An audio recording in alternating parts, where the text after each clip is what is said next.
Hello, everyone, and welcome back to Educated and Unfiltered. This is Carolyn, and thank you for joining me today. I wanted just to start off with a conversation that I want us to have. It's going to be a frank conversation. I wanted to talk about what's the difference between a non renewal and a termination because my colleague from Judson was terminated this week as a superintendent. Even though I was a campus principal, my non-renewal was similar to what he went through. So I'm going to read something to you guys here today, and it says a non-renewal means your contract is not being extended for the next school year, but you are typically allowed to finish out your current contract. That did not happen for me. What this usually means, you stay employed until the end of your contract. There's no immediate removal from your position, which I was. And there's often tied to performance concerns, leadership changes, or district direction. So let's talk about performance concerns. There was none ever because I was the superintendent's intern, so at the time, and he never indicated that there were any concerns regarding my performance. Matter of fact, he met with me and my supervisor from the superintendent certification program at Texas State on a weekly basis, so nothing was ever brought to his attention. Now, from the months of August to February, I'm supposed to be evaluated and observed by my supervisor, which was Alita Bear at the time. She was the associate superintendent under Dr. Carl Montoya, who took over after Dr. Willis Mackey left. So there really should have been a red flag for me when she never came over to my campus. And sometimes you can get real comfortable in your position and you think like everything is going fine. But you should have said, well, you haven't been able to walk my campus. Number one, we have some of the outperforming students throughout the state of Texas on that campus. Why would you not want to be on the campus and give me feedback? And here's the kicker. You're supposed to have what's called due process, and you're supposed to have an opportunity to come to the table to explain whatever it is that they're questioning you about. I was never afforded that opportunity, and if Miss Vera, if you're watching this video, you have every opportunity to respond to me. And you probably know my phone number; it has not changed. But the bottom line is, I wanted to talk about what it means to be non-renewed versus a termination. It says you're to stay employed again until the end of your contract. There's no immediate removal from your position. It is often tied to performance concerns, leadership changes, or district direction. It generally is considered less severe than a termination. Well, I don't know what less severe means because at the end of it all, I've applied for about 100 plus jobs, sending cover letters, and have not gotten one response. But also, on every application that I filled out, there is a question on there at the end of it. Have you ever been non-renewed or terminated from a position? And in my 35 years of education, I have never ever had to say that phrase up until now. Now, when I did finally get called back, because in February 2016, I was sent home. It was right after a principal's meeting, and it was weird how it happened because my secretary had texted me during one of our principal's meetings and had indicated that the Judson ISD police force was on our campus talking to her about some checks that had been written or signed supposedly by me. Well, we have what we call sponsors, and so we have PE sponsors, we have sponsors, and a lot of times these guys come to us. They want to pick up product from like Costco or Sam's, and we need to sign off on their expenditures. And so I had appointed assistant principal to sign the checks if I'm not present, but mainly that was her duty, was to sign those checks if I'm not around. We're talking $100 or less checks, and so there were 3 checks that somehow my former secretary had forged my name. And the bottom line is, when I talked to Miss Vera about it, I asked her, should I suspend her? And she goes, yeah, go ahead and write her up and suspend her. Man, the very next day, she came to the campus and suspended me. And so I was put on administrative leave with pay, and this happened in February. So February, March, April, May went by. I had not heard from anyone, but shame on me because immediately I should have went to the district office the day that she sent me home or she suspended me. I should have filed my paperwork for a level 1 grievance. And for some strange reason, I was thinking she was going to do the right thing and put me back on my campus after my investigation. But guess what the investigation turned into? A freaking witch hunt. So the whole time I was home, I was bored stiffless. I was really kind of saddened because at the gym that I belonged to, I would see the attorney that was against me at the gym on the elliptical right in front of me while I was on the treadmill. So there was many a day I was just wanting to go up to him and like, how could you look at yourself in the mirror knowing that all of this stuff has been fabricated against me? Now, I don't know what's going on with my colleague, and I know you, Monica Ryan says she has over 3,000 pages of documentation to support her findings. That's all good and fine. So if it is true, then you've done a good job of doing your homework, but also you've also done a good job of taking away another African American male, another African American female's six-figure salary away, and now we have no opportunity to find employment unless we're going to be someone's custodian. I know I don't deserve to be anyone's custodian. I went back to school to get a degree. I went back to school to get a attendance certification. I went back to school to get a PhD in my mid-management certification. And those tests are very grueling. They're 5-hour tests. So no one gave me anything. But after 35 years, you would think someone would have respect for what you do for your community and for your school and for your kids. My relationship with Judson is much, much more deeper than people know. I was a part of Leadership San Antonio, Leadership Texas. I was appointed to the White House Conference for Helping America's Youth. Matter of fact, I've been to the White House twice of the work that I do with young African American Hispanic males in the community. So, and the district supported me, but I guess I was bringing too much attention to myself and to my campus. We were the most visited campus throughout the state of Texas.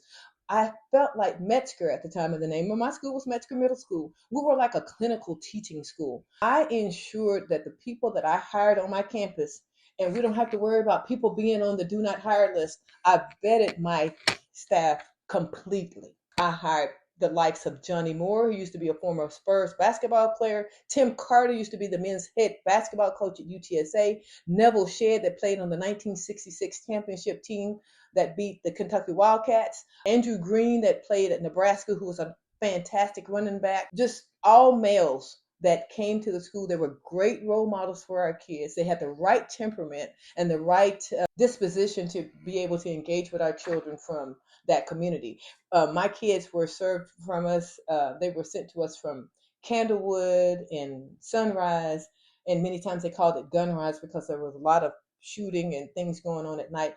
I took a low performing school and turned it around to become a high ranking campus to where people from Canada traveled as far to come and see my campus and see what we were doing with those children. We had a culture and a climate that was very engaging and very warm and welcoming for our kids. I don't know why they did not use my school as a model or see it as a model, Miss Bear and that group from over at Judson ISD, but I'm going to tell you what, any school board member that's listening that's on the current school board, all of this malarkey and all of this back and forth, this bantering, and you're having people on one side against the other side, that needs to stop, because there are some people that aren't fit to be on the school board. When I had my hearing on the school board, really was a hearing that was supposed to have changed the name from Mackey High School to Veterans. And I happened to have my hearing. I don't know how it happened, but the media happened to be there. And they were just there to see the changing of the name from Mackey to Veterans. One of my students that I mentored, Ashley King, she worked for KBB at the time, and she was there doing the covering the story. And she just felt terrible because my hearing didn't start until around midnight, and it lasted until about 4 in the morning. Who ever heard of such? Holding a hearing with a principal. I think I was the very first principal in Judson ISD to get none renewed. I was shocked. You embarrassed not only me, my family, my community, everything that I worked hard for to put into the lives of those children. I didn't even get to say goodbye to my staff or to my students. One day I was called up by, I think her name was Irma Hernandez at the time, and she called me back in May and she says, Miss Ross, I just wanted to let you know that we've kind of come to a closure. We didn't find anything. You need to come over here and sign some paperwork. So I'm thinking that she's going to send me back to my campus, because from looking here, it says you may still be eligible for rehire in some capacity depending on the district. I haven't had one district to respond to me yet, not in a positive way. So I guess anytime someone sees that box filled out that I've been non-renewed, I'm like a pariah. No one wants to hire me. So think about the damage that you do to people when you non-renew them. Termination, they said, is totally different. So it says if your colleague was terminated, so this means that employment is ended before the contract period is over. So what this usually means, the person is removed from their position immediately or shortly after notice. It is often due to serious issues, policy violations, misconduct, or major performance concerns. And I've been going back and forth with people on this Judson Friends and Family page on Facebook, and which is really silly. But I've got caught up in a web, and I just felt like I needed to have my voice heard. I know that my colleague is going to eventually come out and talk about some of the things that he was accused of, but that's so unfortunate.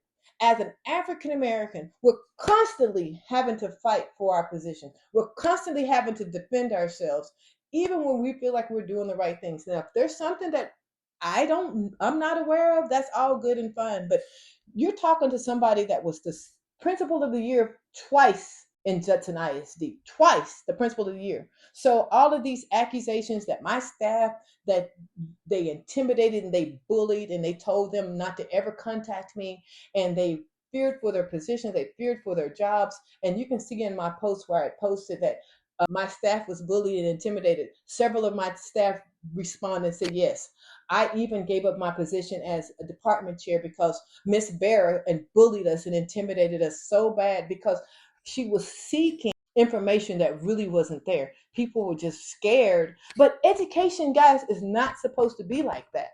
You are not supposed to go into campuses bullying and intimidating teachers and challenging them about their jobs and making them feel like they're walking around on eggshells. I never walked around on eggshells.